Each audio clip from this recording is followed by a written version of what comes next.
Hello friend, आप सभी का स्वागत है गीत स्टडी पॉइंट चैनल में। आज के इस वीडियो में हम यूपी टेट का previous year question paper solve करने वाले हैं। यूपी टेट एग्ज़ाम की एग्ज़ाम डेट आ चुकी है। 29 और 30 जनवरी को आपका यूपी टेट का एग्ज़ाम होने वाला है। यह यूपी टेट 2021 का पेपर है और यह एग्ज़ाम हुआ था 23 जनवरी 2022 को एग्ज़ाम हुआ था। देखिए, जो यूपी टेट एग्ज़ाम होता है, पेपर फर्स्ट पेपर सेकेंड दोनों में देखेंगे आप 150 प्रश्न रहते हैं और 150 मिनट का समय दिया जाता है। 150 नंबर का आपका एग्ज़ाम भी होता है और इसमें जो जनरल कैटेगरी के लिए क्वालिफाइंग मार्क रहता है वो 90 नंबर रहता है। अदर यहाँ पे जो कैटेगरीज हैं उसके लिए 82 नंबर आपका क्वालिफाइंग मार्क रहता है। इसमें आपके यहाँ पे टोटल लगभग 5 सब्जेक्ट रहते हैं। जैसे पहला आपका सब्जेक्ट इसमें सीडीपी रहता है, दूसरा आपका लैंग्वेज में हिंदी रहता है और इसके बाद तीसरा सब्जेक्ट आप संस्कृत या इंग्लिश या उर्दू ले सकते हैं। और इसके बाद देखेंगे अगर प्राइमरी रहता है तो उसमें आपका मैथ ईवीएस रहता है और अगर आपका यहाँ पे जूनियर है तो उसमें सोशल साइंस या मैथ साइंस आपके रहते हैं। तो चलिए आज की इस पेपर को सॉल्व कर लेते हैं। तो बिल्कुल रियल पेपर है और यही पेपर पूछा गया था आपका यहाँ पे यूपी टेट 2021 के एग्ज़ाम में। तो सबसे पहला आपका यहाँ पे जो प्रश्न है ये सीडीपी से है। सीडीपी में पहला प्रश्न है कि निम्न में से कौन सा शिक्षा मनोविज्ञान की सर्वाधिक व्यक्तिनिष्ठ विधि है। तो इसका देखिए आपको सही जवाब करना है और इसमें जो सही जवाब है वह हो जाएगा आपका अंतर्दर्शन। इसके बाद देखिए अगला प्रश्न आपका पूछा गया था, अल्बर्ट बंडूरा निम्न में से किससे संबंधित हैं।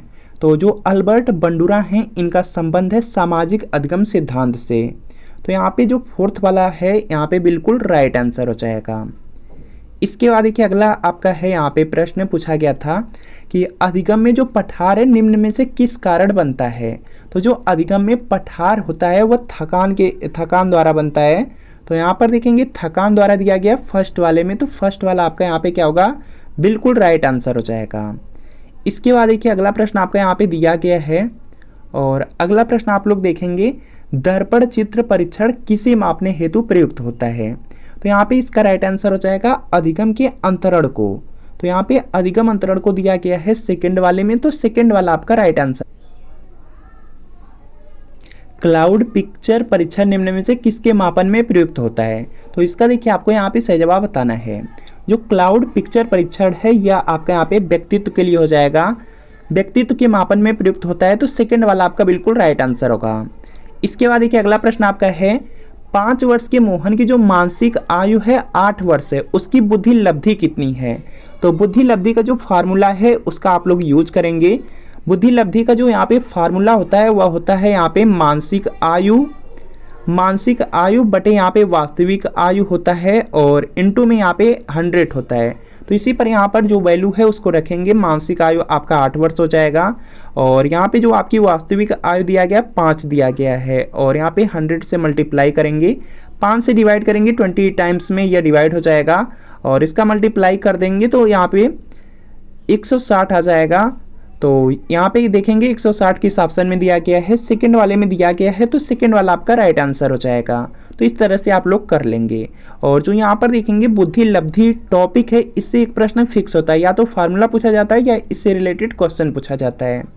इसके बाद देखिए अगला आपका है यहाँ पे, इनमें से कौन सा आईक्यू स्तर मंद बुद्धि बालकों का प्रशिक्षण योग्य आईक्यू स्तर कहलाता है। तो यहाँ पे देखेंगे इसका राइट आंसर हो जाएगा जो 36 से 49 के बीच के बच्चे होते हैं। तो यहाँ पे क्या होगा, यहाँ पे फर्स्ट वाला बिल्कुल राइट आंसर होगा। अगला प्रश्न आपके सामने है यहाँ पे, जो रोसा इंक ब्लड टेस्ट है, टेस्ट का प्रयोग निम्न में से किसके मापन हेतु किया जाता है यह बताना है। तो यह भी व्यक्तित्व के मापन के लिए किया जाता है। तो फोर्थ वाला राइट आंसर होगा। यह विस्मृति का कारण नहीं है। तो इसका देखिए आपको सही जवाब बताना है। तो यहाँ पे देखेंगे जो विस्मृति के कारण है इसमें मानसिक द्वंद्व होता है, सीखने की दोषपूर्ण विधियां और सीखने में कमी होता है। यह आपके यहाँ पे विस्मृति के कारण है, नहीं वाला पूछा गया है। तो सेकंड वाला आपका क्या होगा, बिल्कुल यहाँ पे राइट आंसर हो जाएगा। इसके बाद देखिए अगला प्रश्न है कि वह विज्ञान जो संख्यात्मक प्रदत्त को एकत्र करने, विभाजित करने, प्रस्तुत करने, तुलना करने और व्याख्या करने की विधि से संबंधित वह कहलाता है। तो यहाँ पे इसका राइट आंसर हो जाएगा, उसको सांख्यिकी कहा जाता है, सांख्यिकी में यह होता है। तो यहाँ पे फोर्थ वाला राइट आंसर होगा।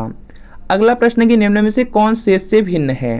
तो यहाँ पर देखेंगे इसका राइट आंसर हो जाएगा जो रैवेन का परीक्षण है यह इनमें सबसे भिन्न है। तो यहाँ पे क्या होगा, फर्स्ट वाला राइट आंसर होगा। अगला प्रश्न आपका यहाँ पर है, 7, 8, 9, 10, 11, 12 का मध्यांक निकालना है। तो यहाँ पे जो फार्मूला होता है n+1/2 वाला फार्मूला, उसी से आप लोग यहाँ पे फाइंड करेंगे। तो यहाँ पर देखेंगे आपका आ जाएगा, मध्यांक पूछा गया है तो 9.5 आएगा। तो यहाँ पर देखेंगे थर्ड वाले में दिया गया, थर्ड वाला आपका राइट आंसर हो जाएगा। इसके बाद देखिए अगला प्रश्न आपका यहाँ पर है, सूझ या अंतर्दृष्टि के सिद्धांत का प्रतिपादन किसने किया? तो यहाँ पर देखेंगे इसका राइट आंसर हो जाएगा, यह गेस्टाल्टवादी मनोवैज्ञानिकों ने दिया, वैज्ञानिक ने दिया था। तो यहाँ पे क्या होगा, सेकंड वाला राइट आंसर होगा। अगला प्रश्न है कि मैकडुगल के अनुसार जो प्रत्येक मूल प्रवृत्ति है से संबंध होता है।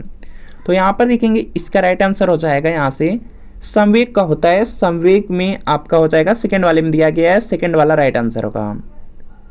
पूर्व अनुभव के आधार पर संवेदना को अर्थ प्रदान करना क्या कहलाता है? तो यहाँ पे इसका राइट आंसर हो जाएगा, इसको प्रत्यक्ष ज्ञान कहा जाता है। पूर्व अनुभव के आधार पर जो संवेदना को अर्थ प्रदान करना होता है उसको प्रत्यक्ष ज्ञान कहा जाता है। तो सेकंड वाला राइट आंसर है। अगला प्रश्न है कि पिछड़े बालकों के लिए शैक्षिक लब्धि की अवधारणा किसने दी? तो यहाँ पे इसका राइट आंसर हो जाएगा, यदि ये सिरिल बर्ट ने दिया था। सिरिल बर्ट थर्ड में मिल जा रहा है, तो थर्ड वाला राइट आंसर होगा। निम्न में से कौन सा एक उत्तम परीक्षण की विशेषताओं से भिन्न है? तो यहाँ पे देखेंगे इसका राइट आंसर हो जाएगा, देखिए जो आपके उत्तम परीक्षण की विशेषताएं हैं इसमें वस्तुनिष्ठता, वैधता, विश्वसनीयता होता है, अभिक्षमता नहीं होता। तो यहाँ पे क्या होगा, थर्ड वाला राइट आंसर होगा। निम्न में से कौन सा बुद्धि का सिद्धांत नहीं है? तो यहाँ पर देखेंगे इसका राइट आंसर हो जाएगा, बुद्धि के सिद्धांत के अंतर्गत आप लोग पढ़े होंगे, बीएड या डीएलएड किए होंगे, तो उसमें आपका है एक तत्व का सिद्धांत है, द्वितीय तत्व का सिद्धांत है, बहु तत्व का सिद्धांत है, लेकिन जो प्रत्यागमन का सिद्धांत है यह नहीं है। नहीं वाला पूछा गया है, तो फर्स्ट वाला राइट आंसर होगा। निम्नलिखित में से कौन अंतःस्रावी ग्रंथि नहीं है? तो इसका देखिए आपको सही जवाब बताना है। तो यहाँ पर देखेंगे जो अंतःस्रावी ग्रंथि हैं इसमें आप लोग पढ़े हैं कि पीयूष ग्रंथि होता है, थायराइड ग्रंथि होता है, एड्रिनल ग्रंथि होता है अंतःस्रावी ग्रंथि में। लेकिन नहीं वाला पूछ दिया गया तो लार ग्रंथि हो जाएगा। तो यहाँ पर आपका ऑप्शन नंबर जो फर्स्ट वाला है वह बिल्कुल राइट आंसर हो जाएगा।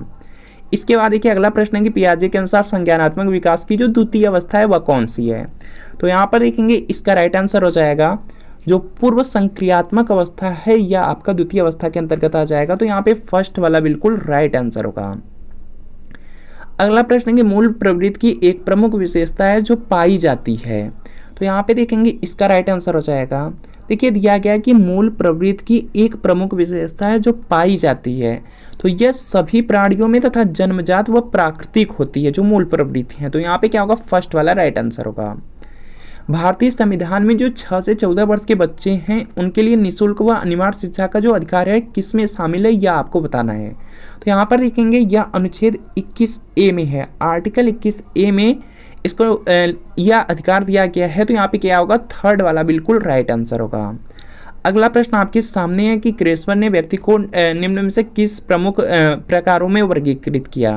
तो यहाँ पे इसका राइट आंसर हो जाएगा, इन्होंने यहाँ पे गोलकाय, सुडौलकाय, लंबकाय तीनों में यहाँ पे विभाजित किए थे। तो यहाँ पे थर्ड वाला आपका राइट आंसर होगा। टीईटी का यहाँ पे उद्देश्य निम्न में से किसका मापन है यह आपको बताना है। तो यहाँ पे इसका राइट आंसर हो जाएगा, इसका यहाँ पे जो टीईटी दिया गया है इसका उद्देश्य यहाँ पे अभिक्षमता का मापन करना होता है। सेकंड वाला राइट आंसर होगा। संघनन का जो सिद्धांत है निम्न में से किसकी व्याख्या करता है? तो यहाँ पे देखेंगे इसका राइट आंसर हो जाएगा, यह स्मृति की व्याख्या करेगा। तो यहाँ पे देखेंगे सेकंड वाला आपका राइट आंसर होगा।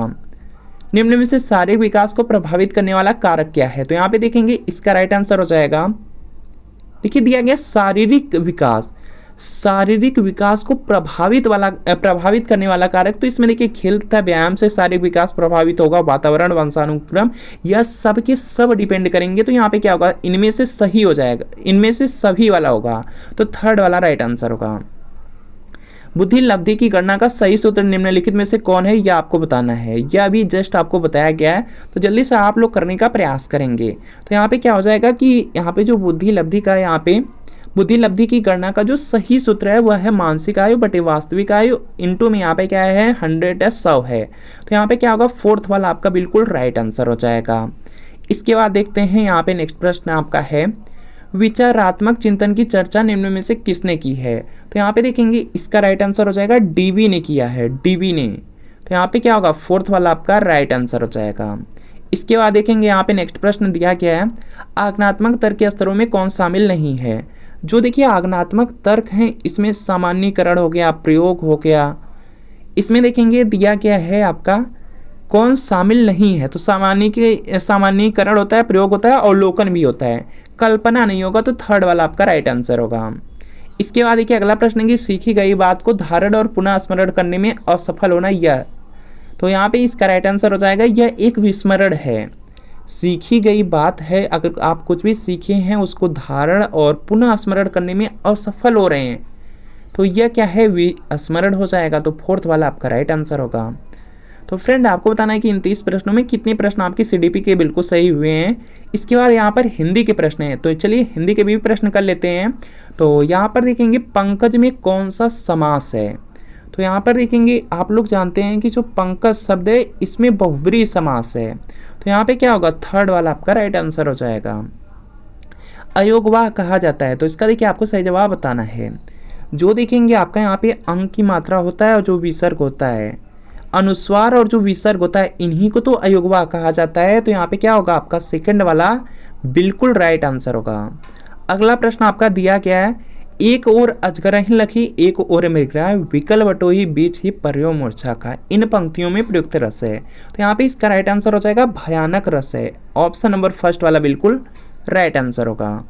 से विभक्ति निम्न में से किस कारक के लिए प्रयुक्त होता है, तो यह आप लोग पढ़े ही हैं, बहुत ज़्यादा सिंपल है। तो यहाँ पे क्या होगा आपका जो से का प्रयोग है यह देखेंगे दो जगह होता है। यहाँ पे एक तो आपका यहाँ पे करण में भी होता है और आप लोग देखेंगे यहाँ पे अपादान में भी प्रयोग होता है, अपादान में भी प्रयोग होता है, तो इनमें से एक ही दिया गया है, तो करण वाला आपका क्या होगा, बिल्कुल राइट आंसर हो जाएगा। करण में जो प्रयोग होता है यहाँ पे के द्वारा के अर्थ के लिए लिया जाता है, यह पॉइंट याद रखेंगे। जो अपादान के लिए यहाँ पे जो से का प्रयोग होता है वह अलग होने के लिए होता है, यह पॉइंट आप लोग याद रखेंगे। चलिए अगला प्रश्न आपका दिया गया है, जल्दी से उसको भी देख लेते हैं। उसने नहाकर भोजन किया, इस वाक्य में नहाकर निम्नांकित में से किस क्रिया का उदाहरण है, नहा कर दिया गया है, तो यह क्या है आपका नहाकर, इसका मतलब है कि पूर्वकालिक क्रिया हो जा रहा है, तो यहाँ पे क्या होगा, थर्ड वाला आपका राइट आंसर होगा। सूफी संतों की शैली है, तो यहाँ पे इसका राइट आंसर हो जाएगा यहाँ पे जो मसनवी होता है वह है, तो यहाँ पे क्या होगा, सेकंड वाला राइट आंसर होगा। गुड़िया भीतर, गुड़िया के रचनाकार कौन है, तो यहाँ पे इसका जो राइट आंसर है यह देखिए हो जाएगा मैत्रेयी पुष्पा, सेकंड वाला बिल्कुल राइट आंसर होगा। अगला प्रश्न आपके सामने कि 100 अजान एक सुजान के रचनाकार का नाम है, तो यहाँ पे इसका राइट आंसर हो जाएगा बालकृष्ण भट्ट की रचना है, और यहाँ पर देखेंगे बालकृष्ण भट्ट सेकंड वाले में दिया गया है, तो सेकंड वाला राइट आंसर होगा। गोस्वामी तुलसीदास दास का जो निधन है वाराणसी के किस घाट पर हुआ था, तो आप लोग यहाँ पे बहुत पहले पढ़े होंगे, तो यहाँ पे क्या होगा, इसका जो राइट आंसर है यह देखिए हो जाएगा 80 घाट पे हुआ था, तो यहाँ पे क्या होगा, सेकंड वाला आपका राइट आंसर होगा। अगला प्रश्न है कि भक्तमाल के रचनाकार हैं, तो यहाँ पे इसका राइट आंसर हो जाएगा नाभादास हैं, तो यहाँ पर देखेंगे फोर्थ वाले में नाभादास दिया गया, फोर्थ राइट आंसर है। कौन सा वाक्य शुद्ध है यह आपको बताना है, चारों वाक्य आप ध्यान से पढ़ेंगे उसके बाद आपको आंसर करना है। तो पहला दिया गया है कि गलियों को चौड़ा करना आवश्यक है, और यह पूर्ण रूप से यहाँ पे शुद्ध वाक्य है, पहला ही मिल गया, तो यहाँ पे अगर चेक करने की जरूरत नहीं है, फर्स्ट वाला राइट आंसर होगा। अगला प्रश्न है कि विद्यार्थी में कौन सी संधि है, बहुत ज़्यादा सिंपल, आप लोग पढ़े ही हैं, तो यहाँ पे क्या होगा, विद्याधन अर्थी से आपका बनता है, यहाँ पे विद्याधन अर्थी से बनेगा आपका यहाँ पे विद्यार्थी शब्द, और देखेंगे आप लोग लास्ट में कि आ और अ से बन रहा है आपका, यहाँ पे आ बन रहा है, दोनों से क्या हो जा रहा है, दीर्घ हो जा रहा है, तो यहाँ पे क्या होगा, दीर्घ स्वर संधि, फोर्थ वाला आपका राइट आंसर होगा। अगला प्रश्न आपके सामने कि कानन का पर्यायवाची शब्द है, तो यहाँ पे इसका राइट आंसर हो जाएगा वन हो जाएगा, वन फर्स्ट वाले में दिया गया, फर्स्ट वाला आपका बिल्कुल राइट आंसर है। वाक्य विग्रह का अर्थ है, तो इसका देखिए आपको यहाँ पे सही जवाब बताना है, तो यहाँ पे क्या हो जाएगा कि वाक्य खंडों को अलग अलग करके उनका संबंध बताना ही वाक्य विग्रह कहलाता है, तो यहाँ पे क्या होगा, फर्स्ट वाला आपका बिल्कुल राइट आंसर होगा। अगला प्रश्न आपके सामने है कि बिनु पग चले सुने बिनु काना कर बिनु कर्म करे विधि नाना, इन पंक्तियों में प्रयुक्त अलंकार है, तो यहाँ पे इसका राइट आंसर हो जाएगा, इसमें विभावना अलंकार है, विभावना अलंकार आप लोग चेक करेंगे तो यहाँ पे फोर्थ वाले में दिया गया है, फोर्थ वाला राइट आंसर हो जाएगा। अगला प्रश्न है कि निम्नलिखित में से वाचन शिक्षण की विधि नहीं है, तो इसका देखिए आपको सही जवाब बताना है, तो प्रयास करेंगे आप लोग जल्दी से। इसमें देखेंगे 15 आपके लगभग यहाँ पे हिंदी की ग्रामर से होते हैं, बाकी यहाँ पर देखेंगे आपका पेडागोजी वाले हो जाते हैं शिक्षण विधि से रिलेटेड। तो यहाँ पे निम्नलिखित में वाचन शिक्षण की विधि नहीं है यह बताना है, तो यहाँ पे क्या होगा, इसका राइट आंसर हो जाएगा व्याख्या विधि। फर्स्ट वाला आपका राइट आंसर है। निम्नलिखित में अभिवृत्त्यात्मक उद्देश्य है, तो यहाँ पे इसका जो राइट आंसर है यह देखिए हो जाएगा भाषा और साहित्य में रुचि। थर्ड वाला आपका राइट आंसर है। अगला प्रश्न आपके सामने कि हिंदी साहित्य के इतिहास के संबंध में जो modern vernacular literature of Hindustan है किसने लिखा है, तो यहाँ पे इसका जो राइट आंसर है यह देखिए हो जाएगा जॉर्ज अब्राहम ग्रियर्सन ने लिखा है। और फोर्थ वाले में है तो फोर्थ वाला राइट आंसर होगा। अगला प्रश्न आपके सामने है, विरहनी बावरी सी वही ऊंची चढ़ी अपने भवन में टेरत हाय दई, ले अंसरा मुख अंसुअन पहुंचत उगरे गात से, किसकी पंक्ति यह बताना है। तो यहाँ पे इसका राइट आंसर हो जाएगा मीराबाई की है। सेकंड वाला आपका बिल्कुल राइट आंसर है।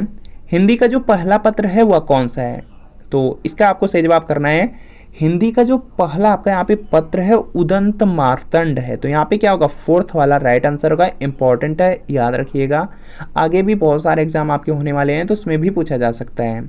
इसके बाद देखिए अगला प्रश्न है कि सुई का तत्सम रूप क्या है, तो यहाँ पे देखेंगे इसका राइट आंसर हो जाएगा आपका यहाँ पे सुई का यहाँ पे जो तत्सम रूप होता है सूची होता है, तो यहाँ पे सेकंड वाला राइट आंसर होगा। बहुत ज़्यादा इंपॉर्टेंट है, इसको आप लोग याद रखेंगे। परिसीमन का विलोम है, तो यहाँ पे इसका राइट आंसर हो जाएगा परिसीमन को होता है असीमन। असीमन देखेंगे किस ऑप्शन में दिया गया, फर्स्ट वाले में दिया भी है, तो यहाँ पे फर्स्ट वाला राइट आंसर होगा। धूसर शब्द का पर्याय है, तो यहाँ पे इसका राइट आंसर हो जाएगा जो धूसर शब्द है, आप लोग यहाँ पे जो गधा शब्द है उसका पर्याय देखेंगे पर्यायवाची, तो उसी में धूसर भी आता है, तो गर्दभ हो जाएगा। फर्स्ट वाला आपका राइट आंसर होगा। अगला प्रश्न है कि भूतों अर्थात जीवों द्वारा होने वाला यहाँ पे जो दुख है वाक्य के लिए एक शब्द होता है ये, तो यहाँ पे इसका राइट आंसर हो जाएगा, उसको बोला जाता है आदि भौतिक। सेकंड वाला राइट आंसर होगा। इसके बाद देखिए अगला प्रश्न आपका यहाँ पे दिया गया है, ऊंट की चोरी निहुरे निहुरे, इसका क्या अर्थ है, तो यहाँ पे इसका राइट आंसर हो जाएगा बड़े काम छिपकर नहीं किए जा सकते, तो यहाँ पे क्या होगा आपका सेकंड वाला बिल्कुल राइट आंसर होगा। अगला प्रश्न आपके सामने है, यहाँ पर देखेंगे 56 से 60 तक आपको क्या दिया गया, पैराग्राफ दिया गया है। यहाँ पे क्या दिया गया है, गद्य दिया गया है, और इसको आपको क्या करना है, पढ़ करके उत्तर देना है। तो चलिए यहाँ पर देख लेते हैं, धर्म पालन करने में बाधा डालने वाली प्रवृत्तियाँ कौन सी हैं, तो ध्यान से आप लोग यहाँ पर देख लेंगे। तो यहाँ पर ध्यान से आप लोग देखेंगे और इसी से आपको बताना रहेगा, तो ध्यान से अगर आप लोग देखेंगे, ध्यान से देखेंगे तो यहाँ पर आपको इसी में आंसर मिल जाएंगे। तो यहाँ पर देखेंगे इसमें जो सही हो रहा है वह है आपका फोर्थ वाला, कमजोर मन उद्देश्य का निश्चित न होना तथा चंचल मनोवृत्ति का होना, फोर्थ वाला राइट आंसर होगा। इस तरह के जो भी क्वेश्चन होते हैं बहुत ज़्यादा ईजी होते हैं और पैसेज में इसका आंसर दिया रहता है, सिर्फ उन्हीं को छाट कर लिखना रहता है। संसार के जो बड़े बड़े लोगों ने सबसे श्रेष्ठ माना है, तो इसका सही जवाब करना है, जल्दी से प्रयास कर लेंगे। और यहाँ पर अगर आप ध्यान से देखेंगे तो हो जाएगा आपका यहाँ पे कर्तव्य हो जाएगा, और कर्तव्य दिया गया है यहाँ पर देखेंगे थर्ड वाले में, तो थर्ड वाला राइट आंसर होगा। बाकी इसके बाद नेक्स्ट प्रश्न है कि यहाँ पे निर्बलता शब्द में उपसर्ग और प्रत्यय का सही विकल्प है, तो यहाँ पे इसका राइट आंसर हो जाएगा आपका यहाँ पे निर्बलता शब्द दिया गया, उपसर्ग है तो इसमें उपसर्ग लगा हुआ है, और प्रत्यय की बात की जाए तो यहाँ पे ता है, तो यहाँ पे निर और ता लगा है आपके फोर्थ वाले में जो सही रूप से लिखा भी गया है, तो यहाँ पे क्या होगा, फोर्थ वाला राइट आंसर हो जाएगा। निर में देखेंगे जो र रहता है वह आधा रहता है, यह पॉइंट याद रख लेंगे, तो फोर्थ वाला राइट आंसर है। इसके बाद यहाँ पे नेक्स्ट है कायर की भाववाचक संज्ञा है, तो यहाँ पे इसका राइट आंसर हो जाएगा कायर की जो भाववाचक संज्ञा है वह आपका हो जाएगा कायरता हो जाएगा, थर्ड वाला आपका बिल्कुल राइट आंसर होगा।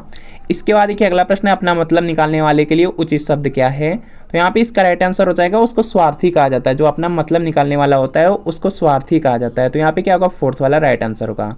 तो फ्रेंड आपको बताना है कि इन हिंदी के 30 प्रश्नों में कितने प्रश्न आपके बिल्कुल सही हुए हैं, क्या कमेंट आप लोग जरूर कीजिएगा। और बिल्कुल इसी तरीके से अगर पेपर फर्स्ट का आप लोग यहाँ पर ईवीएस या मैथ करना चाहते हैं तो आप लोग कमेंट जरूर कीजिए। आपको जितने भी प्रीवियस ईयर पेपर हैं 2011 से लेकर के यहाँ पे 2021 तक के जितने भी पेपर हैं सबके सब आपको करा दिए जाएंगे, अगर पेपर फर्स्ट में करना चाहें, अगर आप पेपर सेकंड का, सोशल साइंस का, अगर सामाजिक विषय का करना चाहते हैं यहाँ पे तो उसको भी बताएंगे, कमेंट करेंगे तो वह भी करा दिया जाएगा। बाकी मैथ साइंस वाले भी छात्र हैं, अगर आप लोग मैथ साइंस का प्रीवियस ईयर क्वेश्चन पेपर करना चाहते हैं 2011 से लेकर के 21 तक का, तो सिर्फ कमेंट करना, अगर कमेंट करते हैं तो यह सब आपको यहाँ पे बिल्कुल फ्री में यहाँ पर देखेंगे, सबकी क्लास और जो पीडीएफ होंगे प्रोवाइड कर दिए जाएंगे। तो चैनल को आपको सब्सक्राइब कर लेना है, कमेंट जरूर करना है कि आगे के जो प्रीवियस ईयर पेपर हैं वह आपको कराने हैं या नहीं, तो कमेंट जरूर कर दीजिए। बाकी क्लास कैसी लगी कमेंट कर दीजिएगा।